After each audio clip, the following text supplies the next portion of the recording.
इसके पहले हम लोगों ने और 27 कार्यक्रम हम लोगों ने अटेंड किए। हम लोग सुहावल में थे और सुहावल में एक गांव पड़ता है लखौरी। तो लखौरी में बाबा साहब अम्बेडकर की जन्म जयंती थी। वहां से हम लोग लौटे थे तो रास्ते में एक बहुत बड़ा जुलूस निकला था। लोग बहुत जोर जोर से नारा लगा रहे थे, बाबा तेरा मिशन अधूरा, हम सब मिलकर करेंगे पूरा। तो उसमें से एक लड़का था लगभग जिसकी उम्र रही होगी 22-23 साल। मैंने अपनी कार को थोड़ा सा धीमा किया और बाहर साइड में खड़ी करके मैं उतरा। मैंने उस लड़की को बुलाया और मैंने पूछा कि बाबा साहब अम्बेडकर का मिशन आप पूरा करना चाहते हो, मैं ये जानना चाहता हूं कि बाबा साहब अम्बेडकर का मिशन क्या था। उस लड़के ने कहा मुझे नहीं पता। मैंने कहा जब मिशन पता नहीं है तो पूरा कैसे करोगे। अगर आप डॉक्टर हो और डॉक्टर को बीमारी का इलाज, बीमारी को डायग्नोज करने की जो तकनीकी है, जो टेक्निक है, जो गुण है वो नहीं मालूम है तो डॉक्टर इलाज कैसे करेगा। तो साथियों एक खास बात आप लोगों को बताना चाह रहा हूं कि मिशन बाद में पूरा किया जाएगा। उससे पहले का मापदंड ये है, उससे पहले की प्रक्रिया है कि पहले मिशन क्या है ये जान लिया जाए। जब तक हम मिशन नहीं जानेंगे तब तक पूरा क्या करेंगे। इस बात की गंभीरता को हम लोगों को समझना होगा। दूसरा सवाल मैंने उससे पूछा कि अच्छा ये बताओ डॉक्टर बाबा साहब अम्बेडकर की जयंती क्यों मनाई जाती है। उसने कहा क्योंकि डॉक्टर बाबा साहब अम्बेडकर 14 अप्रैल को पैदा हुए थे, इसलिए 14 अप्रैल को मनाई जाती है। मैंने कहा तुम्हारे बाप होंगे, तुम्हारे दादा होंगे, तुम्हारे दादा के दादा होंगे, वो भी पैदा हुए थे, उनकी जयंती क्यों नहीं मनाई जाती। अगर पैदा होने से किसी व्यक्ति की जयंती मनाई जाती तो तुम्हारे बाप भी पैदा हुए, मेरे बाप भी पैदा हुए, यहाँ जितने लोग बैठे हैं उनके बाप भी पैदा हुए, उनके दादा भी रहे होंगे, लेकिन उनकी जन्म जयंती क्यों नहीं मनाई जाती। जानकारी के अभाव में जवाब नहीं दे पाया। दोष उसका नहीं है, दोष बहुजन समाज में जो पढ़े लिखे लोग हैं, बहुजन समाज में जो बुद्धिजीवी लोग हैं, उन बुद्धिजीवी लोगों की जिम्मेदारी है कि बाबा साहब अम्बेडकर के द्वारा लिखी गई किताबों को पढ़े, उनके द्वारा चलाए गए आंदोलनों को पढ़े और आंदोलन को पढ़कर समाज में जाकर के लगातार प्रचारित और प्रसारित करने का काम करे। तब ये बहुजन समाज बाबा साहब अम्बेडकर के मिशन को जान पाएगा, तब ये बाबा साहब अम्बेडकर के आंदोलन को जान पाएगा, तब ये बाबा साहब अम्बेडकर के संघर्षों को जान पाएगा। साथियों बाबा साहब अम्बेडकर की जयंती क्यों मनाते हैं इसके संदर्भ में मैं दो बात आपको बताना चाहूंगा। पहली बात यह है बाबा साहब अम्बेडकर 11 अप्रैल 1937 को महाराष्ट्र में एक जिला है यवतमाल में एक जनसभा में बात रखते हैं और उस बात में वो बाबा साहब अम्बेडकर कहते हैं कि जो मनुष्य, जो व्यक्ति अपने समाज के लिए, अपने समाज के मान सम्मान स्वाभिमान के लिए, अपने समाज को हुक्मरान बनाने के लिए, अपने समाज को अधिकार संपन्न बनाने के लिए, अपने समाज को राजा बनाने के लिए अपने जीवन का प्रत्येक क्षण न्यौछावर कर देता है, आने वाले समय में समाज उसकी जन्म जयंती और उसका स्मृति दिन मनाता है। आज वही हो रहा है। दूसरी बात मैं आप लोगों को बताना चाहूंगा, डॉक्टर बाबा साहब अम्बेडकर की जयंती हम इसलिए भी मनाते हैं क्योंकि साथियों इस देश में 26 जनवरी 1950 को संविधान लागू हुआ। 26 जनवरी 1950 को जब संविधान लागू हुआ, संविधान लागू होने के पहले इस देश में जो शेड्यूल कास्ट के लोग हैं, जो शेड्यूल ट्राइब के लोग हैं, जो ओबीसी के लोग हैं, इनको मान सम्मान स्वाभिमान का कोई अधिकार नहीं था, इनको पढ़ने लिखने का कोई अधिकार नहीं था, इनको अस्त्र शस्त्र धारण करने का कोई अधिकार नहीं था, इनको संपत्ति रखने का कोई अधिकार नहीं था। यहाँ तक साथियों बहुजन समाज की बहन बेटियों को कमर के ऊपर कपड़ा पहनने का अधिकार नहीं था। जिसके लिए केरल में नांगेली नाम की महिला ने आंदोलन चलाया और उसने अपने स्तनों को काटकर मनुवादियों के मुंह पर फेंक दिया। स्तन ढकने के लिए ब्राह्मणों ने लगाया कि स्तन टैक्स देना पड़ेगा। उसने कहा ना रहेगा स्तन ना हम देंगे टैक्स। उसने अपने स्तनों को अपने हथुए से काट कर फेंक दिया और ब्राह्मणवादियों को मुंह पर मारा। ये स्थिति थी इस देश में मूल निवासी बहुजन समाज के लोगों की। डॉक्टर बाबा साहब अम्बेडकर ने 26 जनवरी 1950 को जो संविधान लिखा, उस संविधान में उन्होंने बहुजन समाज के लोगों को अधिकार दिए। कैसे कैसे अधिकार दिए? जिस समाज के लोगों को जिस तालाब में कुत्ते और बिल्ली टट्टी पेशाब कर सकते थे, लेकिन बहुजन समाज के लोगों को उस तालाब के पानी को छूने का अधिकार नहीं था, कुएं पर चढ़ने का अधिकार नहीं था। लेकिन बाबा साहब अम्बेडकर ने भारत के संविधान में राइट टू लिविंग का अधिकार दिया और राइट टू लिविंग के अधिकार के तहत पानी पीने का अधिकार हम लोगों को मिला। और आप सुनकर के हैरान हो जाओगे, जिस समाज को तालाब का पानी पीने का अधिकार नहीं था, वो समाज आप बिस्लेरी का पानी पीता है। ये बाबा साहब अम्बेडकर ने काम किया। दूसरा काम डॉक्टर बाबा साहब अम्बेडकर ने क्या किया? इस देश में मूल निवासी बहुजन समाज के लोगों के पास दिमाग तो होता था, खोपड़ी में दिमाग था, मुंह में जुबान थी, लेकिन साथियों जुबान होते हुए भी हमारे लोगों को बोलने का कोई अधिकार नहीं था। अगर हम बोलते थे तो इस देश में हमारे लोगों का जीवा काटने का प्रावधान था, जीवा को खंडित करने का प्रावधान था। यानी कि इस देश में हमारे पास जीभ तो होती थी, लेकिन जीभ होते हुए भी हमको बोलने का अधिकार नहीं था। बाबा साहब अम्बेडकर ने भारत के संविधान में आर्टिकल 19 लिखा, अनुच्छेद 19 उठा करके जाके पढ़ लेना। अनुच्छेद 19 के तहत आपको अधिकार मिला freedom of speech and freedom of expression, जिसको हिंदी में आप कहते हैं अभिव्यक्ति की आजादी, भाषण संभाषण करने की आजादी, आम भाषा में कहें तो बोलने की आजादी। यानी कि आर्टिकल 19 आपको बोलने की आजादी देता है। उस अनुच्छेद में दिए गए अधिकार की बदौलत डॉक्टर सुभाष नागवंशी चितावा के मंच से बोल रहा है, अगर वो आर्टिकल 19 नहीं होता तब तक मेरे जीवा को खंडित किया जा चुका होता। इतना बड़ा अधिकार डॉक्टर बाबा साहब अम्बेडकर ने भारत के संविधान में हम लोगों को दिया। तीसरा काम डॉक्टर बाबा साहब अम्बेडकर ने क्या किया? जिस समाज को स्कूल में घुसने का अधिकार नहीं था, जिस समाज को लोगों को किताब छूने का अधिकार नहीं था, बाबा साहब अम्बेडकर ने भारत के संविधान में राइट टू एजुकेशन, शिक्षा का अधिकार और उसको फंडामेंटल राइट में तब्दील किया, मौलिक अधिकारों में तब्दील किया। शिक्षा का अधिकार मौलिक अधिकार है। मौलिक अधिकार के तहत मूल निवासी बहुजन समाज के लोगों को पढ़ने का अधिकार दिया। जिस समाज को गेट के स्कूल के गेट के अंदर घुसने का अधिकार नहीं था, जिस समाज के लोगों को किताब छूने का अधिकार नहीं था, जो बाबा साहब अम्बेडकर ने राइट टू एजुकेशन का अधिकार दिया, तो समाज में लोग पढ़ करके डॉक्टर, इंजीनियर, वकील बनने शुरू हो गए। इतना बड़ा अधिकार बाबा साहब अम्बेडकर ने दिया। इतना ही नहीं, आपको सुनकर के हैरानी होगी, इस देश में अभी मुझसे पूर्व एक वक्ता थे, मैं नाम नहीं जानता हूँ, सैनी साहब थे, उन्होंने वर्ण व्यवस्था के बारे में आप लोगों को बताया। वर्ण चाहते ब्राह्मण, क्षत्रिय, वैश्य और शूद्र, लेकिन आपको सुनकर के हैरानी होगी, इस देश में जो अनुसूचित जाति के लोग हैं वो वर्णबाह्य लोग हैं। वर्णबाह्य का मतलब होता है वो वर्ण में ही नहीं है, वो ब्राह्मण में नहीं है, वो क्षत्रिय में नहीं है, वो वैश्य में नहीं है, वो शूद्र में नहीं है। यानी कि इस देश में जो कोरी, चमार, पासी, धोबी यानी कि अनुसूचित जातियां जो हैं वो वर्ण व्यवस्था के किसी भी वर्ण में नहीं है, वो शूद्र में भी नहीं है। इनको ब्राह्मणों ने अछूत बनाया, अनटचेबल। अनटचेबल का मतलब ये डायरी है, जिस डायरी को मैं छू नहीं सकता, इसको अछूत कहा जाएगा। यानी कि हमको छूने योग्य भी उन लोगों ने इस देश में नहीं बनाया। डॉक्टर बाबा साहब अम्बेडकर ने जो समाज को लोग छूना पसंद नहीं करते थे, जब बाबा साहब अम्बेडकर ने भारत के संविधान में आर्टिकल 326 के तहत आपको वोट का अधिकार दिया, उस वोट के अधिकार की बदौलत आपको जब चुनाव आता है तो जो लोग आपको छूना पसंद नहीं करते थे वो आपका जूठा भी खाने के लिए तैयार हो जाते हैं, आपके पैरों में गिरकर आपका वोट मांगने के लिए तैयार हो जाते हैं। इतना बड़ा परिवर्तन समाज व्यवस्था में डॉक्टर बाबा साहब अम्बेडकर ने भारत के संविधान में आप लोगों को दिया। जयंती मनाने से काम नहीं होगा, चिंतन करने की जरूरत है, मनन करने की जरूरत है। दूसरा काम बाबा साहब अम्बेडकर ने क्या किया? जिस समाज में महिलाओं को गुलाम समझा जाता था, घर में अगर लड़की पैदा हो जाती थी तो पूरे घर के पुरुष नाराज हो जाते थे कि घर में लड़की पैदा हो गई है। क्यों? क्योंकि लड़कियों को पढ़ने का अधिकार नहीं था, लड़कियों को नौकरी करने का अधिकार नहीं था।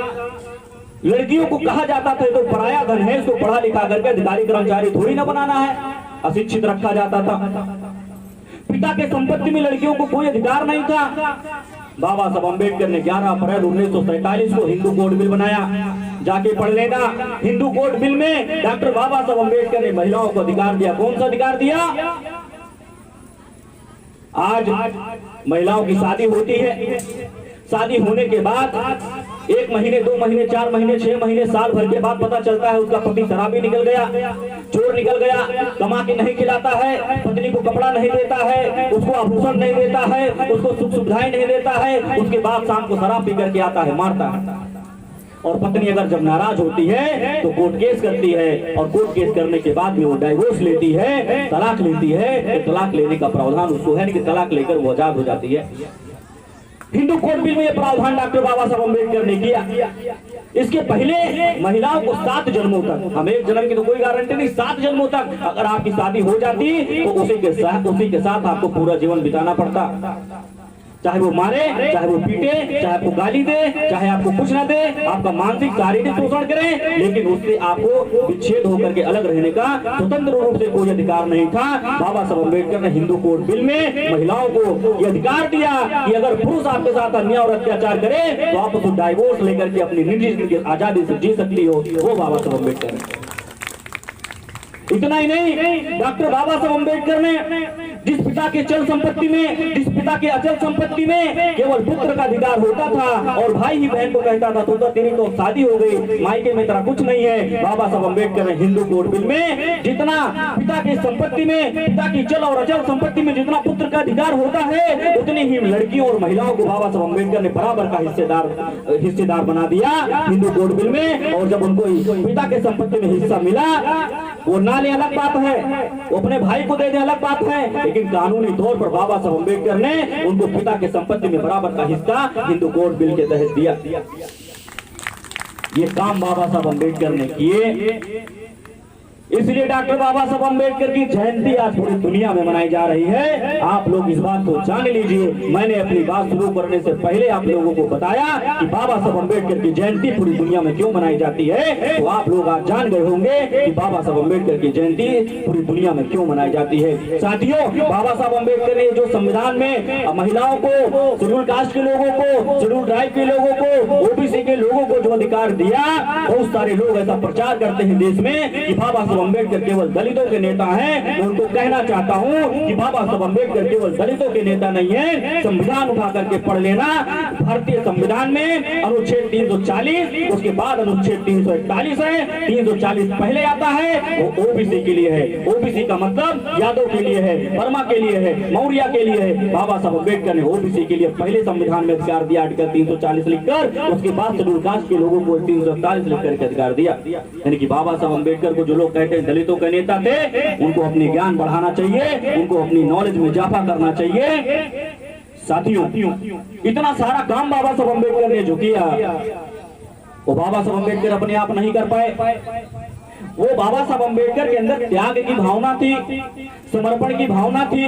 बाबा साहब अम्बेडकर का त्याग और समर्पण आप जानेंगे तो आप हैरान रह जाएंगे। ये सारा जो अधिकार मिला, ये अधिकार जब मिलने की बात आई तो बाबा साहब अम्बेडकर दूसरे राउंड टेबल कॉन्फ्रेंस में शामिल होने के लिए लंदन जा रहे थे। आपको अधिकार दिलाने के लिए लंदन जा रहे थे। जब बाबा साहब अम्बेडकर लंदन जा रहे थे, उनका सबसे प्रिय पुत्र जिसका नाम गंगाधर था, गंगाधर को 104 डिग्री बुखार था। आप सुनकर के हैरान हो जाओगे, 104 डिग्री में आपका शरीर आग जैसा तपने लगता है। लोगों ने कहा कि बाबा साहब अम्बेडकर, आपके बेटे को बुखार है, उसको इलाज की जरूरत है, आप राउंड टेबल कॉन्फ्रेंस में मत जाइए। बाबा साहब अम्बेडकर ने कहा नहीं, मुझे जाना बहुत ज्यादा जरूरी है। बाबा साहब अम्बेडकर निकले और थोड़ी दूर ही पहुंचे, उनका पुत्र जो है बुखार के कारण मर गया। उनके पर्सनल असिस्टेंट हुआ करते थे नाना चंद्र रत्तू दौड़ते गए। बाबा साहब अम्बेडकर 400-500 मीटर आगे पहुंचे थे। बाबा साहब अम्बेडकर को लिपट कर रोने लगे। बाबा साहब अम्बेडकर को नाना चंद्र रत्तू ने कहा कि बाबा साहब अम्बेडकर, जो पुत्र आपका बीमार था वो मर गया। चलिए बाबा साहब अम्बेडकर लौट कर आते हैं। माता रमाबाई की प्रिय पत्नी बाबा साहब अम्बेडकर को देखकर लिपट के रोने लगती हैं। बाबा साहब अम्बेडकर से कहती हैं माता रमाबाई, साहब मेरे पास पैसे नहीं हैं कफन लाने के लिए, पैसे हो तो दे दीजिए, कफन लाना है ताकि बेटे को उस कफन में लपेट कर उसका अंतिम संस्कार करवाया जा सके। बाबा साहब अम्बेडकर के पास उस समय उतने भी पैसे नहीं थे। बाबा साहब अम्बेडकर ने रोते हुए कहा, रमाबाई मेरे जेब में इतने पैसे नहीं है कि मैं कफन के लिए दे सकूं, और जो पैसे हैं भी वो पैसा मैं आंदोलन में लगाना चाहता हूं, जिससे समाज को हक और अधिकार मिले। इस पैसे से मैं आपको कुछ नहीं दे सकता। माता रमाबाई ने अपनी साड़ी को चीरा और साड़ी को चीर करके गंगाधर को लपेटा और लपेट करके उसका अंतिम संस्कार किया। फिर बाबा साहब अम्बेडकर तुरंत लंदन को जाने के लिए तैयार हो गए। लोगों ने कहा, मिस्टर अम्बेडकर, माता रमाबाई ने कहा, साहब बेटा मर गया है, आज तो मत जाइए। लोगों ने कहा, बाबा साहब अम्बेडकर ने कहा, आज मेरा एक बेटा मरा है। अगर मैं राउंड टेबल कॉन्फ्रेंस में नहीं गया, मैं द्वितीय गोलमेज सम्मेलन में नहीं गया, तो आज मेरा एक बेटा मरा है। अगर मैं वहां नहीं पहुंचा तो गांधी पहले पहुंचेगा और गांधी बहुजन समाज के लोगों के विरोध में ऐसा ऐसा कानून बनाएगा, ऐसा ऐसा कानून बनाएगा कि आने वाले समय में बहुजन समाज के लाखों बहन और बेटियां और बच्चे मारे जाएंगे। इसलिए मैं अपने एक बेटे को कुर्बान कर दूंगा। उन 1000 और 1 लाख 1 करोड़ बेटे को बचाने के लिए मैं जरूर राउंड टेबल कॉन्फ्रेंस में जाऊंगा। ये थे बाबा साहब अम्बेडकर। केवल बातें करने से नहीं होगा, केवल जयंती मनाने से नहीं होगा, बाबा साहब अम्बेडकर के त्याग और समर्पण को पढ़ना होगा। और बाबा साहब अम्बेडकर अकेले बाबा साहब अम्बेडकर नहीं हो गए। आज अगर कोई माननीय ब्रजेश जी अगर ये कार्यक्रम कर रहे हैं, उनकी शादी हुई होगी तो वो जानते होंगे, और शादी नहीं हुई तो होगी तो जानेंगे। अगर पत्नी साथ नहीं देगी तो आप सामाजिक काम नहीं कर सकते, चाहकर भी सामाजिक काम नहीं कर सकते। क्यों नहीं कर सकते? क्योंकि अगर सामाजिक काम आप करेंगे तो आपको पत्नी का सहयोग जब तक नहीं होगा तब तक आप सामाजिक काम नहीं कर पाएंगे। साथियों, बाबा साहब अम्बेडकर बहुत अच्छा बोलते थे, ऐसा बोलते थे कि लोगों को समझ में आता था। बाबा साहब अम्बेडकर 28 मई 1944 को पूना में एक जनसभा को संबोधित कर रहे थे। बाबा साहब मंच से बोल रहे थे, सामने भीड़ बैठी हुई थी। माता रमाबाई ने सुना था कि बाबा साहब अम्बेडकर बहुत अच्छा बोलते हैं। वो सामने दूर एक मोटा सा पेड़ था, पेड़ के पीछे छुप करके बाबा साहब अम्बेडकर को ऐसे ऐसे देख रही थी। फिर पेड़ के पीछे छुप जाती थी, फिर ऐसे देखती थी, फिर ऐसे छुप जाती थी। बाबा साहब अम्बेडकर ने दूर से देख लिया कि वो मेरी पत्नी पेड़ के पीछे छुपी है और छुप छुप कर मुझे सुन रही है, छुप छुप कर मुझे देख रही है। उन्होंने देखा, जब वो घर आए तो उन्होंने पूछा अपने पत्नी को, उनका पत्नी का नाम रमाबाई था, लेकिन प्रेम से उसको रामू बुलाते थे बाबा साहब अम्बेडकर। बाबा साहब अम्बेडकर ने प्यार से पूछा कि रामू, तुम पेड़ के पीछे क्यों छुपी थी? तुमको सामने आके बैठना चाहिए था। सामने आके बैठती सुनती। माता रमाबाई ने बहुत शर्माते हुए, बहुत झेपते हुए कहा कि बाबा साहब अम्बेडकर, मेरी साड़ी 3-4 जगह फटी थी, उसको मैंने सुई और धागे से सिल रखा था, इसलिए आप इतने अच्छे अच्छे लोगों के बीच में बोलते हैं। आप कोट पैंट टाई में थे, वहाँ अच्छे अच्छे लोग बैठे थे। अगर मैं वहाँ आती तो लोग कहते अम्बेडकर तो कोट और पैंट में रहता है, उनकी पत्नी फटी पुरानी साड़ी में रहती है, अपनी पत्नी को एक साड़ी भी नहीं दे पाते, मैं इसलिए नहीं आई। बाबा साहब अम्बेडकर ने माता रमाबाई से कहा कि रामू, तुम भी क्या सोचती होगी कि तुम्हारा कैसा भाग्य है कि तुमको कैसा भागा पति मिला जो तुम्हें एक साड़ी भी खरीद कर नहीं दे सकता।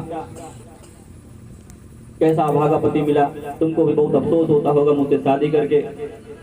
माता रमाबाई ने कहा, बाबा साहब अम्बेडकर, मुझे दुख नहीं है। मैं इस बात को जानती हूँ कि जो लड़ाई आप लड़ रहे हो, मैं इस बात को जानती हूँ कि जो संघर्ष आप कर रहे हो, जो आंदोलन आप चला रहे हो, आज मैं फटी साड़ी में अपना जिंदगी गुजार रही हूँ, लेकिन जो आंदोलन आप चला रहे हो, जब वो आंदोलन सफल होगा तो आज मुझे भले से एक साड़ी में जिंदगी बिताऊं, लेकिन जब आंदोलन सफल होगा तो मूल निवासी बहुजन समाज की लड़कियों को, महिलाओं को 1000-2000 साड़ी पहनने का अधिकार प्राप्त होगा। इसलिए मैं अपनी जिंदगी ऐसे गुजारने के लिए तैयार हूँ। वो थी माता रमाबाई। माता रमाबाई का त्याग समाया हुआ है बाबा साहब अम्बेडकर के पीछे। इसलिए साथियों, हम लोगों को डॉक्टर बाबा साहब अम्बेडकर को पढ़ने की जरूरत है। बाबा साहब अम्बेडकर ने आजीवन संघर्ष किया और आजीवन संघर्ष करके बहुत सारे लोगों को बहुत सारा अधिकार दिलाया। बाबा साहब अम्बेडकर क्या करना चाहते थे? बाबा साहब अम्बेडकर जो बातें मैंने अभी तक बताई कि आपको कोई अधिकार नहीं था और बहुत सारा अधिकार बाबा साहब अम्बेडकर ने आपको दिया, तो यहाँ पर एक सवाल खड़ा होता है कि आपको अधिकार क्यों नहीं था? यानी कि आपको अधिकार से वंचित किया गया था, तो अधिकार से वंचित किसने किया था? जिसने आपको अधिकार से वंचित किया। बाबा साहब अम्बेडकर अनवरत उसी के विरोध में आंदोलन चला रहे थे, और आंदोलन चला करके जब जब वो आंदोलन में विजयी होते थे आपको अधिकार मिलता था। वर्तमान में उस आंदोलन की प्रासंगिकता क्या है? वर्तमान में उस आंदोलन की प्रासंगिकता यह है कि हम लोगों को भी दोस्त और दुश्मन की पहचान करनी होगी। हमारा आंदोलन क्या था, हमारे महापुरुषों का आंदोलन क्या था, उस आंदोलन को जानना और समझना होगा। जान और समझ करके उस आंदोलन को हम लोगों को आगे बढ़ाना होगा। तब बाबा साहब अम्बेडकर की जयंती को हम सच्चे रूप में मना पाएंगे। जय जयकार करने से काम होने वाला नहीं है। बाबा साहब अम्बेडकर ने स्वयं कहा कि मेरे नाम का जय जयकार करने की बजाय मेरे अधूरे काम को पूरा करने के लिए अपनी जान की बाजी लगा दो। बाबा साहब अम्बेडकर ने एक बात और कही, जो कौम अपना इतिहास नहीं जानती वो अपने भविष्य का निर्माण नहीं कर सकती। यहाँ पर बैठे हुए जितने भी माताएं, बहनें, नौजवान साथी, पिता तुल्य बुजुर्ग हैं, क्या उनको अपना इतिहास, अपना वास्तविक इतिहास पता है? अगर पता है तो बहुत अच्छी बात है, और अगर नहीं पता है तो उनको पता करना चाहिए। जब आप अपना इतिहास पता करेंगे तो आपके पीछे आपके महापुरुषों ने अपनी जवानी, जिंदगानी, समय, पैसा, बुद्धि, श्रम, हुनर जो लगाया वो आपको पता चलेगा। तो आपको एहसास होगा, सामाजिक ऋण की भावना पैदा होगी। तब उन्हीं की तरह आप भी काम करने के लिए लगातार समाज में निकलोगे, और आप समाज को आजाद कराने के लिए मैं सब कुछ न्यौछावर करो। साथियों, बाबा साहब अम्बेडकर ने, क्योंकि आज बाबा साहब अम्बेडकर की जयंती है तो उन पर ही मैं अपनी बात रख रहा हूँ। सेंट्रलाइज करके मैं उनकी बात, उन्हीं के ऊपर अपनी बात रख रहा हूँ, ताकि उनके आंदोलन के बारे में हमारे लोगों की समझ बढ़ सके। केवल भाषण करने का मतलब नहीं है, बाबा साहब बहुत मानते, जिंदाबाद, मुर्दाबाद, ये करने से काम होने वाला नहीं है। बाबा साहब अम्बेडकर के आंदोलनों को समझने की जरूरत है। उस संदर्भ में एक खास बात बताना चाहता हूँ। बाबा साहब अम्बेडकर ने कहा, जो समाज दोस्त और दुश्मन की पहचान नहीं करता वो समाज आने वाले समय में अपने पीढ़ियों को बर्बाद कर देता है। बाबा साहब अम्बेडकर की किताब है writing and speeches. Writing and speeches, writing and speeches के volume 17 section 3 page number 447 to 448, यानी कि पृष्ठ संख्या 447 से 448 उठा के पढ़ लेना। बाबा साहब अम्बेडकर ने उदाहरण दिया, दोस्तों दुश्मन की पहचान कराई। क्या? The lion and the deer can not live together in one forest. The lion and the deer cannot live together in one forest. The rat and cat cannot live together in one house. The mongoose and the snake cannot live together in one hole. Like that, upper caste Hindu and deep classes cannot live together in one society. बाबा साहब अम्बेडकर लिखते, मेरी बात नहीं है, कि बाबा साहब अम्बेडकर ने स्वयं लिखा, वो बात आपको मैं बता रहा हूँ। हिंदी में बाबा साहब अम्बेडकर ने क्या कहा वो बताता। बाबा साहब अम्बेडकर ने कहा, the lion and the deer can not live together in one forest. मतलब एक जंगल में हिरन और शेर एक साथ नहीं रह सकते। एक बिल में, एक होल में चूहा और नेवला और सांप एक साथ नहीं रह सकते। एक घर में चूहा और बिल्ली एक साथ नहीं रह सकते। अगर रहेंगे तो क्या होगा? शेर हिरन को निवाला बना लेगा। अगर हिरन गलती से शेर को अपना दोस्त बना भी ले तो शेर चूंकि दाल चावल नहीं खाता, शेर घास नहीं खाता, शेर का स्वभाव मांसाहारी होता है। मांसाहारी स्वभाव का होने की वजह से वो हिरन को जैसे उसको भूख लगेगी उसका शिकार कर लेगा। हाँ, ये अलग बात है कि अगर हिरन की दोस्ती है तो आगे से नहीं खाएगा तो पीछे से खाएगा। मेरा मित्र है, आगे से नहीं खाऊंगा, पीछे से खाऊंगा। दोस्ती की इज्जत थोड़ा करेगा, लेकिन आगे से नहीं खाएगा, पीछे से खाएगा, जरूर खाएगा। ये मैं नहीं कह रहा हूं, बाबा साहब अम्बेडकर कह रहे हैं। उसी प्रकार से समाज में डिप्रेस क्लासेस के लोग, यानी कि इस देश में डिप्रेस क्लास बाबा साहब किसको कहते हैं? ओबीसी को कहते हैं, अनुसूचित जाति के लोगों को कहते हैं, शेड्यूल ट्राइब के लोगों को कहते हैं। यानी कि जो डिप्रेस क्लास है, डिप्रेस क्लास और अपर कास्ट हिंदू समाज में एक साथ नहीं रह सकते। और अगर रहेंगे तो उनके साथ धोखा होगा, उनके साथ राजनीतिक छल होगा, उनके साथ सामाजिक छल होगा, उनके साथ शैक्षणिक छल होगा, उनके बहन बेटियों के साथ रेप और बलात्कार होगा, उनकी हत्याएं होंगी, और हम चाहकर भी कुछ नहीं कर पाएंगे। इसलिए हम लोगों को साथियों बाबा साहब अम्बेडकर की 132वीं जन्म जयंती के अवसर पर संकल्प लेना होगा, और संकल्प लेकर के हम लोगों को दोस्त और दुश्मन की पहचान करके हम लोगों को बाबा साहब अम्बेडकर के कारवां को आगे बढ़ाना होगा। साथियों, बाबा साहब अम्बेडकर ने अपने जीवन में एक बहुत बड़ा जो अधिकार आप लोगों को दिया, उनका अधिकार। बाबा साहब अम्बेडकर की बात को 26 नवंबर 1949 को संविधान का प्रारूप बनाकर बाबा साहब अम्बेडकर ने संविधान सभा को सौंपा। जिस दिन बाबा साहब अम्बेडकर ने 26 नवंबर 1949 को संविधान का प्रारूप बनाकर संविधान सभा को सौंपा, उस दिन बाबा साहब अम्बेडकर बहुत खुश थे। उस दिन बाबा साहब अम्बेडकर संविधान सभा से बाहर थे, बहुत हंस रहे थे। उनके साथ में उनके ही संविधान सभा में एक सदस्य हुआ करते थे जिनका नाम था आचार्य कृपलानी। आचार्य कृपलानी ने बाबा साहब अम्बेडकर से पूछा कि मिस्टर अम्बेडकर, आज आप बहुत हंस रहे हैं, आज आप बहुत खुश हैं, क्या बात है? इससे पहले मैंने आपको इतना ज्यादा खुश होते हुए नहीं देखा। बाबा साहब अम्बेडकर ने मिस्टर कृपलानी को कोई जवाब नहीं दिया।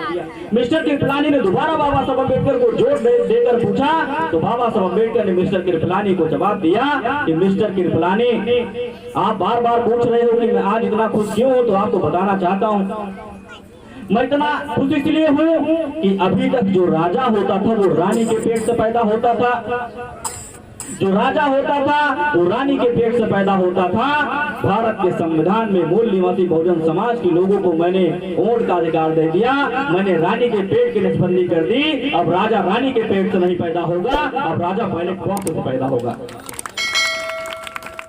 साथियों, राजा बैलेट बॉक्स से पैदा होने लगा और इसके क्रम में आप अपना प्रधान चुनने लगे, SC ST OBC के लोगों को अपना विधायक चुनने लगे, अपना सांसद चुनने लगे, अपना मुख्यमंत्री, अपना प्रधानमंत्री बनाने लगे। साथियों, इस बात को ध्यान में रखते हुए हमारे वोट को अधिकार को समाप्त किया गया इलेक्ट्रॉनिक वोटिंग मशीन ला करके। आज EVM है, वोट का अधिकार भी है, लेकिन हम जिसको जिताना चाहते हैं वो जीतता नहीं है। EVM मशीन के विरोध में 8 अक्टूबर 2013 को सुप्रीम कोर्ट ने निर्णय दिया कि EVM मशीन के द्वारा फ्री, फेयर एंड ट्रांसपेरेंट चुनाव नहीं हो सकता। ये मेरी अपनी बात नहीं है। 8 अक्टूबर 2013 को सुप्रीम कोर्ट का निर्णय है कि the EVM has not conduct free, fair and transparent election, अर्थात EVM मशीन के द्वारा फ्री यानी कि मुक्त, निष्पक्ष और पारदर्शी चुनाव नहीं हो सकता। इसका दूसरा मतलब है EVM के द्वारा वोटों की चोरी हो सकती है और वो लगातार इस देश में हो रही है। यानी कि आपको वोट का अधिकार तो है, लेकिन आपके वोट को आपके वोट के अधिकार को प्रभाव शून्य बना दिया गया, समाप्त कर दिया गया। इसलिए साथियों, बाबा साहब अम्बेडकर ने वोट के अधिकार को दिलाने के लिए अपना सब कुछ न्यौछावर किया। उनके आंदोलन को अगर हमें आगे बढ़ाना है तो हमें अपने वोट के अधिकार को बचाना होगा। यही बाबा साहब अम्बेडकर को हम लोग सच्चा नमन करेंगे।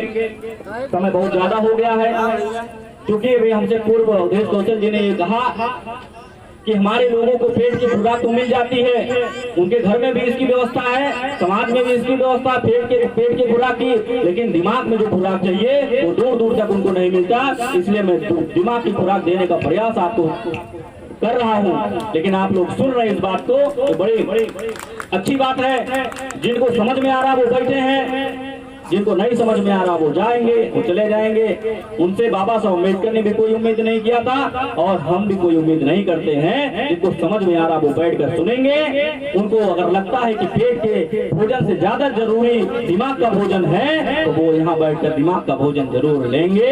क्योंकि साथियों, एक बोरा सड़ा गेहूं आप 10 बीघे में बो तो वो एक बोरा सड़ा गेहूं आपको 1 किलो अच्छा गेहूं नहीं दे सकता। एक बोरा गेहूं हो लेकिन वो सड़ा हो, आप खेत में बो दीजिए तो आपको 10 किलो अच्छा गेहूं नहीं दे पाएगा। लेकिन अगर 10 किलो गेहूं 1 बीघे में आप बो दीजिए तो आपको 1 कुंटल अच्छा गेहूं मिलेगा। तो यहाँ जो कम लोग हैं वो अच्छे लोग हैं। मैं इनसे उम्मीद करता हूँ और बाबा साहब अम्बेडकर भी ऐसे लोगों से उम्मीद करते थे। बाबा साहब अम्बेडकर एक बार भाषण कर रहे थे और भाषण कर रहे थे जब बाबा साहब अम्बेडकर, तो सारे लोग उठकर चले गए, सारे लोग उठ करके चले गए। एक आदमी सामने बैठा था, उसने अपने दाएं बाएं देखा, कोई नहीं था, उठ करके आया, कहा बाबा साहब अम्बेडकर आप किसको सुना रहे हो? सारे लोग तो चले गए हैं। बाबा साहब अम्बेडकर ने कहा तुम बैठे हो ना, तुम बैठे हो, मैं तुमको अपनी बात सुना रहा हूँ, तुमको समझा रहा हूँ। उस व्यक्ति ने कहा बाबा साहब अम्बेडकर से कि मेरे सुनने से क्या होगा, मेरे अकेले सुनने से क्या होगा? बाबा साहब अम्बेडकर ने कहा मैं अकेले एक दिन में 10 मीटिंग लेता हूँ, अकेले बोलता हूँ, अकेले समझाता हूँ। अगर मेरी बात तुम्हें समझ में आ जाएगी तो 2 लोग हो जाएंगे समझाने वाले। और जब 2 लोग हो जाएंगे तो अगर एक दिन में हम 10 मीटिंग लेते हैं तो एक ही दिन में हम 20 मीटिंग लेने लायक हो जाएंगे। इसलिए मेरे लिए एक एक आदमी बहुत कीमती है। इस बात को ध्यान में रखते हुए ये बात अपनी समझाने का मैं प्रयास कर रहा हूँ। इससे पूर्व भी हमारे बीच में माननीय रामनिवास यादव जी भी अपनी बात को रखेंगे।